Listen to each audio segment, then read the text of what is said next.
What's up guys? Welcome back to my channel. This is Jigs TV, your Filipino in Australia. And for this video, pag-usapan natin yung top 4 careers na sa tingin ko ay in demand dito sa Australia. Pero bago lahat, kung hindi ka pa na-subscribe sa aking channel, hit the subscribe button and notification bell button para laging updated sa aking videos.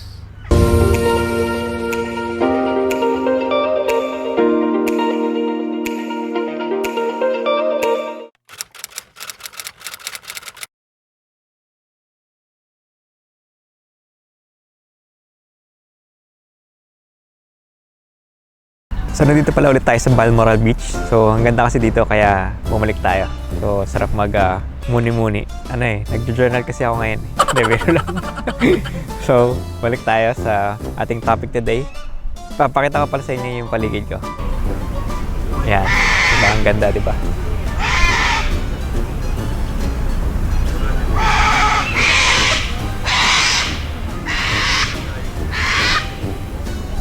So balik tayo sa topic natin today.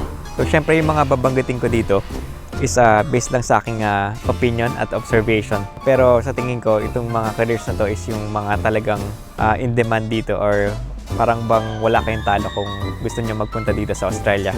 So yung number 1 is syempre is nursing or anything na related sa medical practice. Parang lagi naman siyang in demand kahit lalo na sa mga developed countries. Tapos maganda rin yung sahod.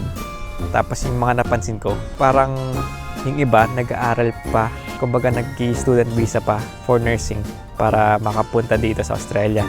Pero maganda naman doon is karamihan ng mga pagpalapit ka na yatang graduate or actually parang pag nag-aaral ka, pwede ka na mag-part-time yata sa mga hospitals.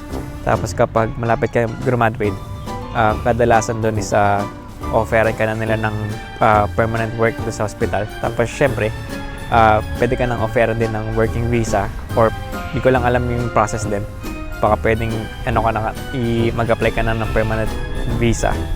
Pero magandang step na yun kapag in-offeran ka na kagad ng working visa. Parang tuloy-tuloy na rin yun para maging permanent resident ka. Tapos yun nga, okay yung mga sahod dito ng mga nurse or kahit anong related sa medical practice. Parang marami na rin yung mga doktor dito na Pinoy. So yung number 2 na career syempre is accounting or finance. Medyo biased tayo dito. Pero sa totoo lang, in demand yung accounting dito sa Australia. Tapos basta once na nakapunta ka na dito, may visa ka na permanent resident or siguro nagkaroon ka agad ng working visa na offeran ka dito, madali na lang makahanap ng work. Parang yun nga, in demand siya. Tapos siguro sabi ko nga, kung bago ka pa lang na dating dito tapos wala ka pang work, tapos yung career mo is related sa accounting or finance, syempre medyo kakabahan ka pa rin sa paghahanap mo. Pero basta within 1 month, siguro max na yung 1.5 months, magkakaroon ka na agad ng work. Tapos yung mga peak time na maraming opening is itong mga first quarter to second quarter ng taon. Ayun. Siya basta based din sa mga kakilala ko na accounting, dali lang nila nakakanap ng work. Tapos yun, mabilis nga lang din yung process. Tulad nga nung kay Day, parang wala pang 1 month yata, nakakuha na agad siya ng work. Tapos mabilis lang din yung process nga. Nag-start na agad siya ng work. So maganda, kunwari, kung accounting yung career nyo or nasa accounting kayo yung pinag-aaralan nyo, nasa tamang daan kaya. In terms of career. Kasi naman syempre yung accounting kahit saan namang bansa yan in demand talaga. Kumbaga kahit sa Pinas in demand pa rin yan or kahit anong bansa kasi parang standard naman kasi yung mga policies ng accounting. Huwag niya na akong tanongan ulit kung ano yung mga accounting standards. Hindi, biro lang. Pero yun, magandang career ang accounting talaga. Tapos, syempre, hindi nga, lalo na dito sa Australia. Dagdag ko rin pala sa accounting is yung maganda pala kapag accounting background ka. Kumbaga, lalo na kapag may experience ka na sa Pinas or sa ibang bansa, hindi mo na kailangan talagang maging CPA pa dito sa Australia. Pwede ka pa rin mag-work sa linya ng accounting. Ina-accept pa rin nila. Ang talagang mas titingnan nila is yung work experience mo or yung background mo. Or kung pasok yung work experience mo sa hinahanap nila. For example, yung responsibilities and duties o kaya yung system, ganyan. So kahit hindi ka CPA Australia dito, may malaki yung chance mo pa rin makuha sa work. Tapos syempre dagdag na lang yung kung CPA Australia ka. Kung na-convert ka, kung CPA ka sa Pinas, na-convert mo yung CPA mo dito sa Australia. Syempre mas dagdag na chance na lang din yun. At hindi naman ko rin masasabi na mas mataas yung sahod ng mga ganun. General, lang, kasi kapag yung mga matataas na posisyon na, yun na, CPA na yung hanahanap nila. Kaya manager or CFO or mga matataas na posisyon nga. CPA na yung hinahanap nila. Karamihan naman na.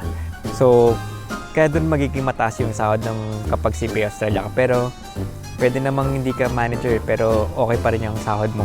Or, basta depende pa rin talaga actually sa work experience mo. Kasi kunwari matagal na experience mo sa Pinas or sa ibang bansa, mataas na yung position mo doon. Tapos, kahit di ka na CPA Australia, pwede ka pa rin maging manager na dito or mataas na posisyon. So, may mga kakilala tayong ganun. Tago natin sa pangalang Hindi, pero lang. Pero yun, hindi na, basta solid yung experience mo sa Pinas or sa ibang bansa. Malaki talaga or maganda yung chance mo makakakuha ng work dito sa line ng accounting. Tapos kapag CPA ka naman sa Pinas, magte-take ka lang ng 6 exams para ma-convert mo yung CPA mo dun sa Pinas papuntang dito sa Australia. Yun, bayad lang din yung mga exam na yun. Pero sabi ng mga kakilala ko, madali lang naman daw yung CPA Australia na exams. Open book naman kasi siya. Tapos, ayun, kayang-kaya daw. Ewan ko, sabi nila, mas mahirap pa nga daw yung CPA sa Pinas. So, ayun lang. Dagdag lang din na info regarding sa accounting background. Sana pala may natutunan kayo sa video na to. At syempre, kung nagugustuhan nyo to, don't forget to like. So, yung number 3 na career na in demand dito sa Australia, or parang marami akong kakilala na ganun yung career na nakapasok dito sa Australia, especially for permanent residents, is engineering. So, parang mas pinapaboran nila or madali lang makapasok as permanent resident for kung engineering background ka. Ayun, marami ka kasi akong kakilala na engineer yung background.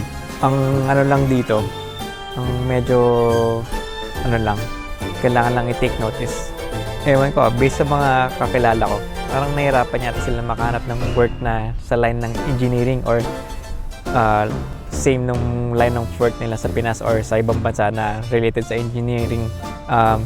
Kasi doon sa engineering, mas mapili yata yung Australia. May hinahanap daw sila mga certificate na related sa engineering na kailangan mong pakita. So baka kailangan mo pang kailangan mo pang mag-aral talaga at makuha yung certificate na yun para makakuha ka ng work na related talaga sa engineering. Tapos, swerte yan na lang din siguro yung iba na nakakuha ng talagang sa linya ng work nila or sobrang related sa engineering. Or same ng work nila sa Pinas or sa ibang bansa as engineer. Kasi yun nga, based sa mga kakilala ko na engineer, iba na yung line of work nila dito. Pero happy naman sila. Kasi nga, naman yan depende naman sa tao yan. Kung okay naman yung sahod mo, tapos okay na yung, kumbaga yung work-life balance mo, ganyan. So yung mga certificate o yung kailangan pang aralin for engineering, hindi ko rin alam kung gano'ng katagal o kahirap. Pero parang ang naalala kong nabanggit sa akin is parang kailangan mo lang ulit yata mag-aral ng 2 years pa. Or may kailangan kang i-take ng mga exams na pwedeng abutin ka ng 2 years. So ayun, para ma-recognize yung engineering mo at makakuha ka ng work na mas malaki talaga yung chance mo makakuha ka ng work na line sa engineering. Parang ganoon din naman yung sa accounting. Kung i-convert mo yung CPA Pinas mo sa CPA Australia, kung i-take mo yung 6 exams, siguro max na yung 2 years. Kasi pwedeng in 6 months, pwede mong i-take ng 2 subject eh. So, ayun. Kung gusto mong bibo ka, take mo na kagad yung 6 exams sa isang half year or kumbaga parang SEM yung tawag nila. Pero usually yung mga kakilala ko, parang max na yung 2 exams na tinitake nila per 6 months. Kasi yun lang yung schedule. Parang may mga batch kasi yan ng exams sa accounting. So, ayun. Dinagdag na info ko lang din. So, kahit pa engineer ka, kung pursigido ka, nakapasok ka dito ng engineer, pursigido ka naman din na makakuha ng work sa line ng engineering, edi mag-aral ka na lang din. Tulad ng ginagawa ng mga sa nursing. Ano naman okay naman kasi talaga yata yung sahod kapag sa line ka ng work ng engineering, mataas din. So, ayan. So, yung number 4 na career na sa tingin ko in demand dito sa Australia is mga careers na related sa IT. So, konti lang yung na-observe ko dito, pero yun nga, napansin ko is maraming mga companies dito sa Australia na mga related sa IT or technology. So, sa tingin ko, kung ganun yung career mo rin, related sa IT, maraming work opportunities para sa'yo dito. Siguro mga computer science, ano pa, hindi ko masyadong alam yung mga exact na terms na or degrees sa IT, related sa IT. Pero yun, sa tingin ko. Tsaka yun naman na yung parang trend ngayon sa mundo, di ba? Parang more na IT na yung mga in demand, tsaka yung mga parang matataas yung or okay yung sahod. Kumbaga, mga tipong programmer, ganyan. Mga namdosan, ganyan. K-drama.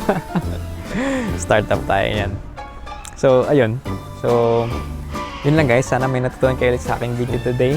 At kung nagustuhan nyo to, don't forget to like. At kung may gusto nyo tanong or share, just comment down below. And also don't forget to subscribe and hit the notification bell button para laging updated sa aking videos. See you and God bless.